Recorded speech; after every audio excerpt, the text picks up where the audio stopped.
friends, welcome back to Minify foods. இன்னைக்கு நம்ம ரொம்ப ஹெல்தியான அதே சமயம் ரொம்ப ஈஸியா பண்ணக்கூடிய ஒரு ட்ரெடிஷனல் பிரேக்ஃபாஸ்ட் ரெசிபி தான் நம்ம இன்னைக்கு பண்ண போறோம். வாங்க இப்போ எப்படி பண்றதுன்னு பார்க்கலாம். அதுக்கு இன்னைக்கு நான் 2 கப் அளவுக்கு சாப்பாட்டு அரிசியை ஓவர் நைட் ஊற வச்சிருக்கேன். நீங்க இதை ஒரு 4ல இருந்து 5 மணி நேரம் ஊற வச்சாவே போதுமானதா இருக்கும். இதை இன்னைக்கு நான் சாப்பாட்டு அரிசியில தான் பண்றேன். அதுல பண்ணாதான் நல்லாவும் இருக்கும். இப்போ அதை ஒரு மிக்ஸி ஜார்ல சேர்த்துட்டு அது கூடவே 1 கப் அளவுக்கு துருவன தேங்காய், 1 ஸ்பூன் அளவுக்கு சால்ட் இதை சேர்த்துட்டு நல்லா நைஸா அரைச்சி எடுத்துக்கலாம். கொஞ்சம் கூட திப்பி திப்பியா இருக்கக்கூடாது.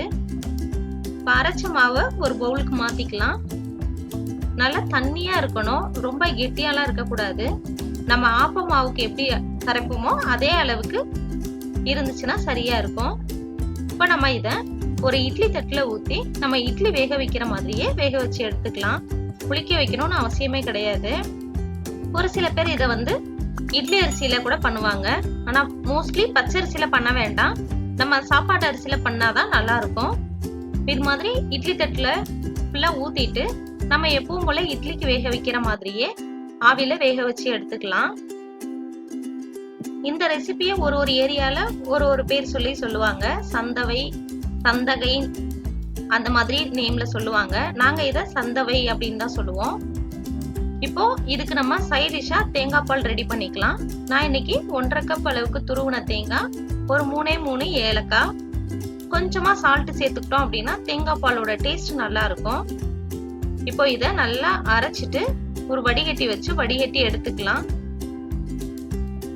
ஒரு டைம் ஃபில்டர் பண்ணி எடுத்துட்டு மறுபடியும் இன்னொரு டைம் ஒரு 2 கப் அளவுக்கு தண்ணி ஊத்தி மறுபடியும் அரைச்சு ஃபில்டர் பண்ணி நம்ம எடுத்துக்கலாம். எவ்வளவு தேங்காய் பால் தேவையோ அந்த அளவுக்கு நம்ம பால் எடுத்துக்கலாம். இதுல இருந்து இன்னைக்கு நான் ஒரு முழு தேங்காய் தான் எடுத்திருக்கேன்.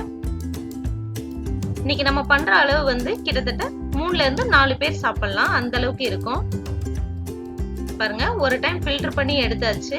இதே மாதிரி மறுபடியும் இது எல்லாத்தையும் போட்டு ஒரு 1ல இருந்து 2 கப் தண்ணி ஊத்திட்டு அரைச்சு நம்ம வடிகட்டி எடுத்துக்கலாம். இப்ப தேங்காய் பால் ரெடி ஆனதுமே ஸ்வீட்னஸ்க்கு சர்க்கரை சேர்க்கணும். உங்களுக்கு எந்த அளவுக்கு இனிப்பு தேவையோ அந்த அளவுக்கு சர்க்கரை சேர்த்துக்கோங்க. நான் இன்னைக்கு 1/4 கப் அளவுக்கு சர்க்கரை சேர்த்திருக்கேன்.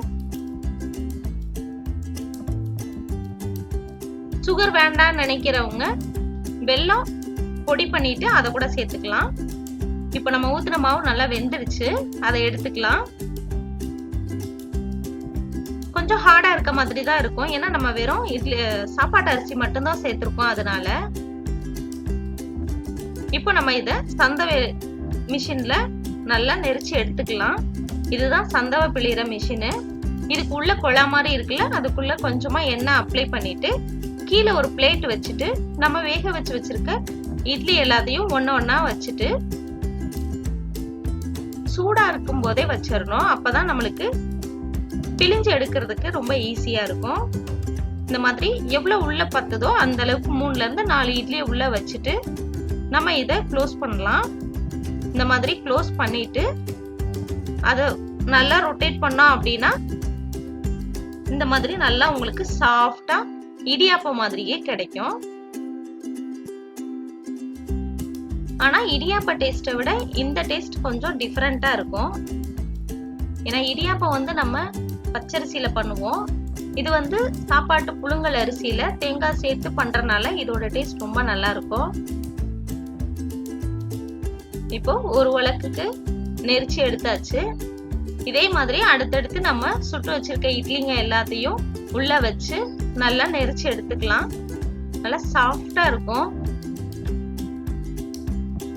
நீங்க இத தேங்காய் பாலோடையும் சாப்பிடலாம். அப்படி இல்லைன்னா டொமேட்டோ ரைஸ் பண்ற மாதிரி தக்காளி எல்லாம் போட்டு தக்காளி சந்தவைன்னு செய்யலாம். லெமன் சேர்த்துட்டு லெமன் சந்தவை செய்யலாம்.